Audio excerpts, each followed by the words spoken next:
Bom dia, senhoras e senhores, deputado Otelino, deputados e deputadas. Retorno a esta tribuna para, primeiro lugar,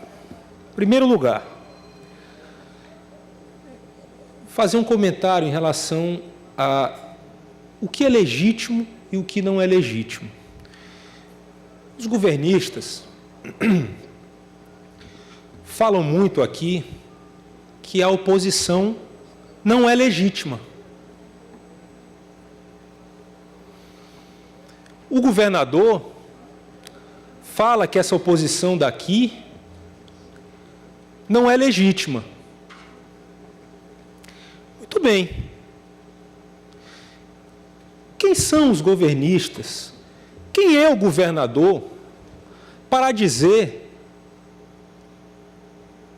que nós, deputados, não somos legítimos para cobrar do governo? Que democracia é essa? Que espírito republicano é esse?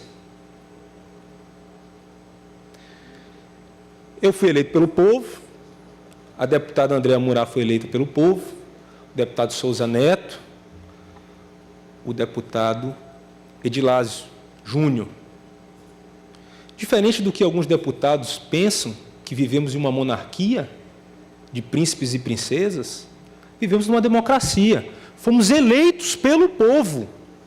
Não é o governador que vai dizer que eu não tenho legitimidade para criticar o governo. Porque, como deputado, o meu dever é fiscalizar o governo. Eu tenho legitimidade, assim como a deputada Andréa, assim como o deputado Souza, assim como qualquer deputado aqui tem legitimidade, sim, para falar de governo, para pedir melhorias, para lutar pelo desenvolvimento do nosso Estado. Então, essa conversa que o governador, que seus secretários, que os governistas aqui nesta Assembleia dizem que nós não temos legitimidade para cobrar, não é conversa de democracia, é conversa de ditadura, ditadura estalinista.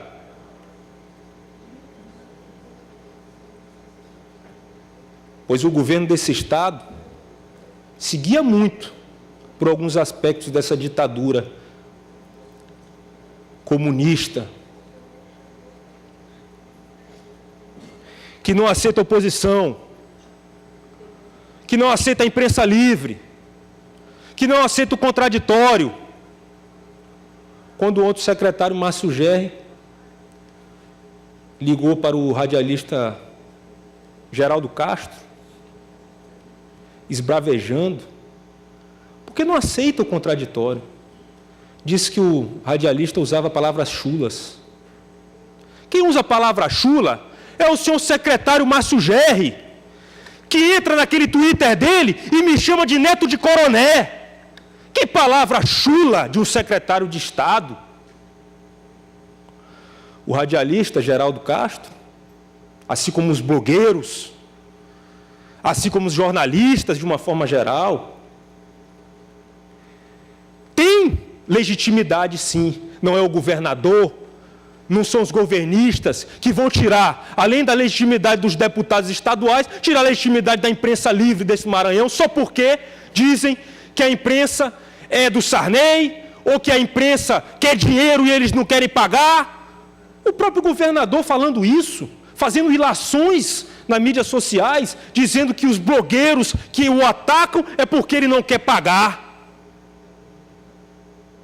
Vivemos numa democracia, a imprensa é livre, a oposição precisa existir para que tenhamos democracia, ou o governador quer que não exista oposição? Sem oposição é uma ditadura.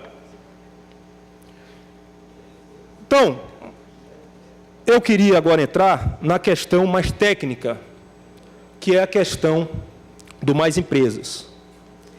Os deputados governistas vieram aqui, defenderam o programa Mais Empresas, que foi votado e aprovado, convertido em lei ontem aqui nesta casa. O programa Mais Empresas é o exemplo da mudança para pior. O programa Mais Empresas simplesmente reduziu o prazo de concessão de benefícios às empresas. Simplesmente, eu vou ser bem objetivo, porque quem quer se justificar, fica falando, usando dados, usando uma série de situações. Mas quem quer ser objetivo, fala de forma objetiva. O Mais Empresas reduziu o prazo de benefícios às empresas. Ponto, acabou. Fato número 1. Fato número 2. O Mais Empresas pode dar menos benefício de ICMS às empresas. Por quê? Por causa de uma palavra. E quem conhece a lei sabe que, no direito, uma palavra muda tudo. Muda até mesmo uma lei. Uma palavra anula uma lei. E a palavra aqui é a palavra até. Até 70%. Ora, se eu uso a palavra até, eu digo o quê? Pode ser 1, pode ser 2, pode ser 0, pode ser 5, pode ser 10, pode ser 20, pode ser 30, até 70%. Não pode ser 71%. Até 95%. Não pode ser 96%, mas pode ser 10%. O governo passado nivelava. E não tinha essa palavra até. 75% de isenção. Ponto. 20 anos. Ponto. Governo atual. Até 75%. Até 95%. 12 anos. Essa é o exemplo da mudança para pior. Outra coisa. Esse até, quem é que vai decidir se é 1, 2, 3, 10, 15, 20, 30? Quem vai decidir? É subjetivo. Fizemos uma lei nesta casa subjetiva. A lei, ontem que votamos, aprovamos, mas consertamos e fizemos alguma... subjetiva. Ou seja, um conselho deliberativo vai saber se ele dá 1% ou 70%. É subjetivo. Fizemos uma lei capenga. Quer dizer, desculpa, aprovamos, emendamos e tudo, uma lei capenga. Uma lei subjetiva, que quem vai decidir, no final das contas, vai ser um conselho deliberativo. Muito bem, agora vamos falar sobre o conselho deliberativo. Fiz uma emenda, dizendo que nesse conselho deliberativo, a Comissão de Assuntos Econômicos desta casa iria participar. Até coloquei lá, não para votar. Não fui pretensioso. Não é para votar se vem, se não vem, qual é o benefício. Só como observador. Minha emenda, rejeitada. A própria casa que iria se beneficiar com essa transparência, rejeitou a minha emenda. A Comissão de Constituição e Justiça. Os governistas. Porque na Comissão de Constituição e Justiça eu era membro. Hoje eu fui enxotado da Comissão de Constituição e Justiça. Me enxotaram de lá. Deram assim um chute assim das minhas costas e me jogaram para fora de lá. Sem explicação nenhuma. Tem uma questão de ordem minha que está aí, mas ninguém responde. Só governista. Me tiraram, colocaram o querido deputado Rogério Cafeteira, líder do governo.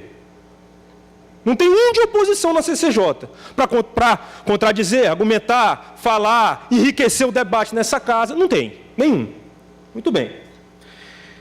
A FIEMA, e olha que eu não conversei com a FIEMA, mas a FIEMA também mandou uma sugestão que era para que um representante das indústrias participassem da reunião. Rejeitado pela casa. Por quê? Cadê o governo da transparência? Isso é transparência. Então, se juntar um conselho deliberativo para aprovar, sabe lá como, quais são os critérios? Para finalizar, senhor presidente. Quais são os critérios? de dar 95% ou 1% para uma empresa? Quais são os critérios? Ele tem que ser parente da família do governador? Ele tem que ser do Partido Comunista? Ele tem que ter ajudado o governador na campanha? Quais são os critérios? Porque são os critérios subjetivos. Critérios subjetivos são esses. Ou seja, não existe um parâmetro dentro da lei, uma lei que foi criada pela Secretaria de Indústria e Comércio, não existe um parâmetro dentro da lei que diz lá, olha, a minha temática vai ser essa, não tem. Quem vai decidir vai ser o Conselho Deliberativo, que eu nem sei como é que vai ser esse Conselho Deliberativo. Provavelmente do núcleo duro do governo, do núcleo duro desta ditadura stalinista, que só quem manda são os comunistas, só quem manda é o partido. E dizem que o governo é de todos nós. O governo não é de todos nós, coisíssima nenhuma. O governo é do núcleo duro. O governo é de seu Márcio Gerri. O governo é de seu Flávio Dino. O governo é do núcleo duro do Partido Comunista. Nem os novos aliados estão recebendo alguma coisa por esse governo. Não é um governo de coalizão em que os aliados governam juntos, mas é um governo de cooptação. Se você me ajudar, eu te ajudo. Se você me ajudar, eu te ajudo. A coisa mais antiga que existe nesse país, a coisa mais precária que existe. Mudou, foi para pior. Muito obrigado, senhor.